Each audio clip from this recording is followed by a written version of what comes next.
tinggal teman-teman pikirkan secara kreatif bagaimana membuat konten yang dapat mengatakan, lu kalau mau ke Korea mah nggak usah jauh-jauh, ada nih yang mirip-mirip.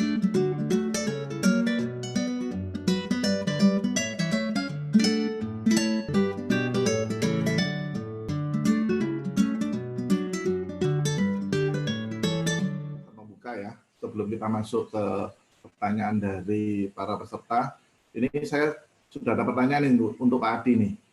Jadi kalau tadi Pak Adi sudah memberikan 5 jurus ya di dunia persilatan. Nah, kan ada poin yang penting yaitu melihat tren, karena di sekarang ini supaya kita bisa lebih efisien dari tenaga dan waktu, kita harus bisa melihat data, yaitu tren. Nah, kalau saat ini Pak Adi melihat selama kira-kira 1 semester ya di industri pariwisata ini, trennya bagaimana Pak Adi? Apakah sudah mulai ada rebound karena ada beberapa daerah PSBB sudah dicabut ya, atau lockdown itu dicabut? Apakah sekarang trennya ke arah mana ini Pak Adi? Mungkin Pak Adi bisa jawab dulu. Nah, kalau trennya rebound apa tidak, saya sulit katakan, karena ada lagi sebuah pandangan mengatakan akan terjadi gelombang kedua. Jadi begitu, kemarin PSBB dilonggarkan kan, karena jumlahnya penderita atau penyebarannya mulai turun, tapi nggak lama dibuka, tiba-tiba naik lagi, dan orang khawatir itu kan terjadi gelombang kedua yang di mana-mana sudah tersebar konten yang katanya gelombang kedua itu akan lebih dahsyat daripada gelombang pertama. Nah, ini ketakutan ini yang masih menghantui sebagian orang. Nah, tapi kalau gitu saya ngapain aja? Saya duduk diam aja? Oh tidak. Karena orang-orang diam terus di rumah juga stres, nggak bisa kemana-mana juga stres. Mereka tetap pengen berwisata gitu loh. Nah, sehingga yang muncul untuk case wisata ya, muncullah namanya virtual tour. Ya, kita lihat di mana-mana itu mulai nawar-nawarin virtual tour. Memang saat ini virtual tour yang seperti apa sih yang ideal belum ada, karena kita baru mulai, masih belajar.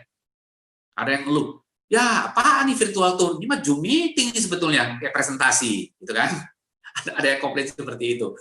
Terus dia bilang lagi, kalau kayak gini doang, anak saya juga bisa. Sebenarnya ada yang menggunakan Google Map, mulai dari turun pesawat, ini ya bandaranya, ini yang kamu jalani, ini ada oleh-oleh. Tapi kan masih belum ketemu. Nah, sekarang ini lagi masuk, istilah saya itu 2.0 virtual. Sudah menggunakan, mereka bukan sekedar lagi slideshow ya, tapi sudah mulai menggunakan teknologi untuk VR-nya. Yang mana sebetulnya teknologi ini bukan teknologi baru. Udah 10 tahun, 15 tahun ini udah ada. Hanya memang satu mahal. Alatnya mahal. Terus dibutuhkan bandwidth yang kenceng. Nah, jadi teknologi sudah ada tapi tidak dapat secara masif karena ekosistem ya. Tapi hari ini dengan ponsel yang seharga 2,5 juta, Anda udah bisa bikin konten, bisa create konten, VR konten yang bisa dapat dijual. Software-nya ada di mana-mana, yang gratis sampai yang berbayar ada untuk menjahit hasil rekaman Anda. Nah, ini mulai masuk ke sana. Apakah ini menjadi sumber penghasilan utama? Saya bilang tidak, belum, karena nggak bisa jual berapa banyak, gitu. Harganya berapa banyak. Tapi setidak-tidaknya ini dapat menjadi branding, ataupun ada sedikit nilai lah untuk membuat bertahan hidup bagi yang kreatif. Nah, jadi bukan berarti bahwa COVID terus kemudian kita berdiam diri, teknologi dipakai. Tiba-tiba anak-anak sekarang jadi sangat kreatif sekali, bikin konten ini, bikin konten itu, dan ada yang lucu-lucu gitu loh. Bahkan gara-gara saya work from home, saya jadi tahu ada 385 titik tempat wisata di seluruh Indonesia yang banyak yang saya nggak tahu. Tahunya ke luar negeri. Padahal banyak sekali yang bagus-bagus, ya. Kelenteng, kita bisa bahas sejarahnya. Misal kemarin tuh yang virtual tour Borobudur, saya malu juga. banyak hal yang saya nggak tahu ternyata. Setelah saya nyelenggarain tour Borobudur kemarin itu yang cerita relief Borobudur, kisah tentang Manohara, saya bilang, teman-teman ini bisa dijual nih, saya bilang, untuk apa ya, memperingati ulang tahun perkawinan misalnya. Jadi kisah Manohara ini bagus sekali sebetulnya tentang bagaimana kisah cinta seorang suami itu kepada istrinya. Jadi adegan pamukasnya ini saya ceritain, bocorin sedikit. Ketika pangeran itu diminta untuk mengenali Manohara original di antara 1000 Manohara. Lalu si pangeran itu hanya ngebatin dalam dirinya, wahai Manohara, cinta saya kepada kamu itu begitu murni dan tulus. Kalau kamu benar-benar mencintai saya, kamu berdirilah. Begitu si Manohara itu berdiri, tiba-tiba 999 Manohara palsu itu hilang. Nah, kita boleh melakukan pradaksina, jalan-jalan, pas sampai di relief itu, kita diem dan kita berdoa. Mungkin itu jauh lebih dramatis daripada kita beli gembokin di jembatan.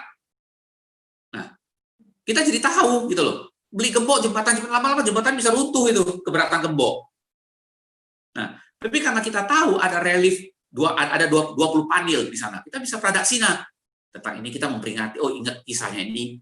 Nah, ketika sampai di puncak, itu gambar itu yang 1000 Manohara itu, kemudian semua sama-sama berdoa. Semoga bahtera perkawinannya ini dilindungi. Kan asik gitu loh, daripada datang ke Borobudur, ngapain loncat sana, loncat sini, nggak jelas.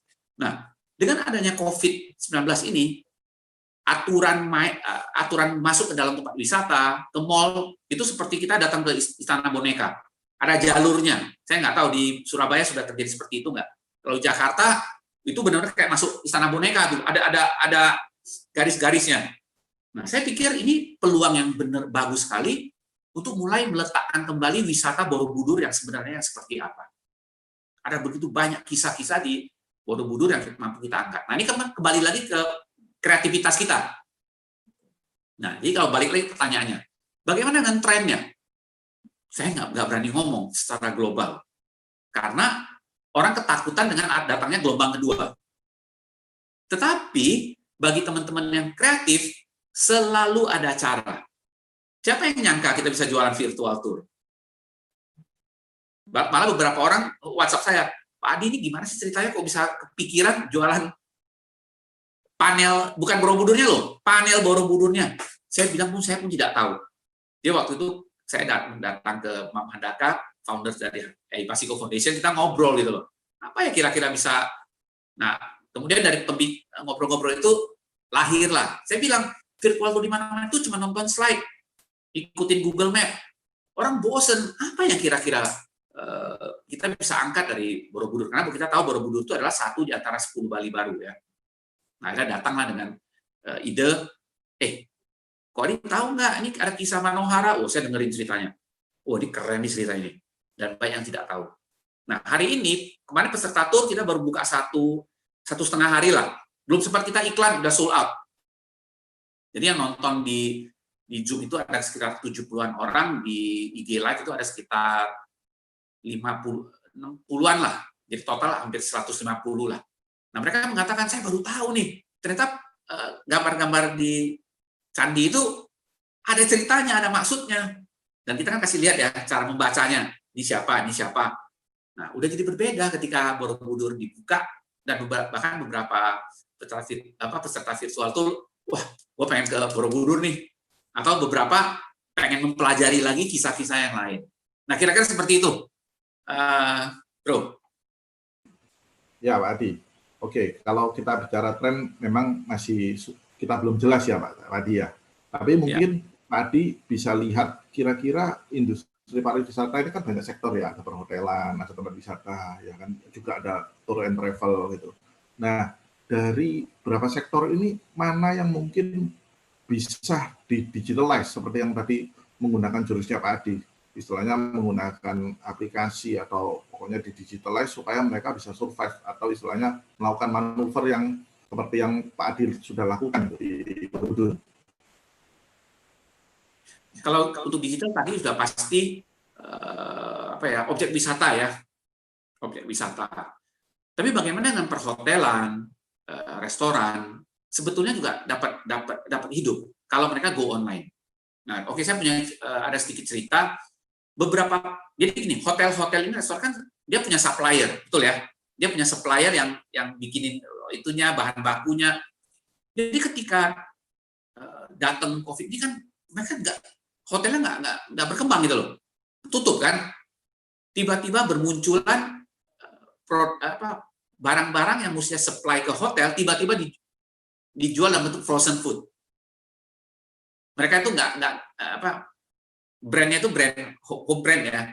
Karena dulu mereka tidak pernah berpikir untuk B2C gitu loh. Maunya kan B2B. Tapi dengan datangnya situasi seperti itu, mereka cepat langsung B2C, dapat cash lagi katanya. Dan barang kualitasnya memang bagus untuk hotel. Nah, lalu lahirlah frozen food. Kita lihat sekarang banyak sekali ibu-ibu rumah tangga ya jadi reseller frozen food. Itu makanan ya. Nah, kalau hotel beberapa saya tahu digunakan untuk jadi tempat karantina mandiri. Kalau dari luar negeri kan mahal sekali kan beberapa kan. Nah, sekarang ada paket karantina nih. Nah, itu juga bisa. Nah, saya mau cerita lagi ini tentang pendaki gunung. Mereka menerapkan protokol yang sangat ketat sekali. Mesti pakai masker, itu tiba cuci tangan, disemprot. Harus ada jarak. Kalau dulu makan tuh kongsi-kongsian di gunung kan, barang-barang bawanya dikit, piring asap mau kongsi. Oh, sekarang nggak bisa lagi. Masing-masing bawa sendiri. Diver juga begitu. Alat mesti punya sendiri semua. Ada jarak. Masuk hotel ada protokol kesehatannya. Nah, pertanyaannya adalah nanti kita akan lewati nggak? Ya kalau udah jadi kebiasaan pasti kita akan mampu lewati. Hanya jangan berharap sama seperti dulu. Apa yang dimaksud sama seperti dulu? Rombongan tur, kalau kita ke tur kan dulu satu bus, berapa bus bawa bendera, orang yang ikut gitu ya. Kita tinggal hitung nih, wah kosnya segini, makin banyak fixed cost-nya kepotong, buat cuannya segini. Itu tidak akan terjadi lagi. Yang akan terjadi itu adalah small group. Orang-orang akan datang dengan sendiri. Mereka pesan tiket sendiri segala halan lagi. Tiket pesawat jadi begitu mahal karena kapasitasnya cuma terisi, nggak boleh full. Ya, mesti datang 5 jam sebelumnya untuk tes. Wah, ribet sekali. Nah, ribet sekali itu buat yang mau keluar negeri atau ke lintas kota yang jauh. Tapi wisata lokal itu akan tumbuh. Ya, kita kadang-kadang gini ya, tahu Korea, tahu Jepang, padahal 2-3 kilo dari Surabaya itu ada tempat yang bagus. Ada situs sejarah yang bagus. Kita ke Jeju Island, gara-gara film Winter Sonata.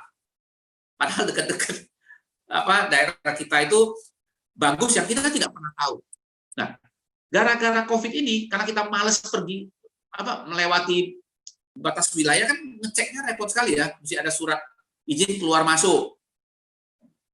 Ini ada bro Abok nih lagi datang ke Jakarta, ini bisa cerita kali bagaimana ngurus, saya difotoin, bikin suratnya, repotnya minta ampun. Nah, ini akan menumbuhkan wisata regional.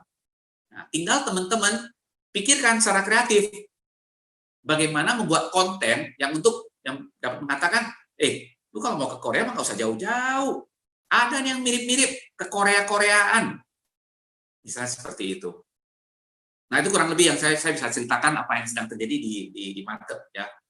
Jadi wisata lokal itu jadi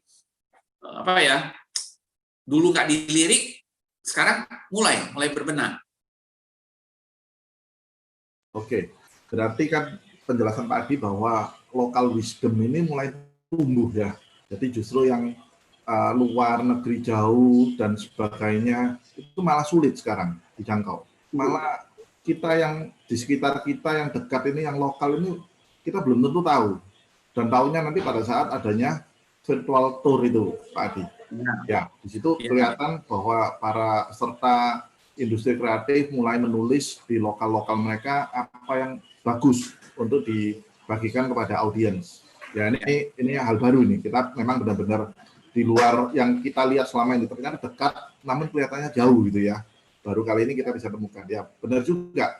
Kalau kita selama ini work from home, kita menjadi lebih dekat dengan keluarga. Mungkin lebih banyak berolahraga di sekitar lingkungan rumah seperti itu. Nah nanti habis ini pariwisatanya di lokal, dekat-dekat di area kita, yang mana jalan darat 1 jam 2 jam kita bisa tempuh. Sharpen the saw kalau Seven Habit ya. Ini saatnya ini. Jadi kami pun punya kewajiban untuk memberitahukan pada masyarakat apa sih bedanya perusahaan TBK dan bukan TBK.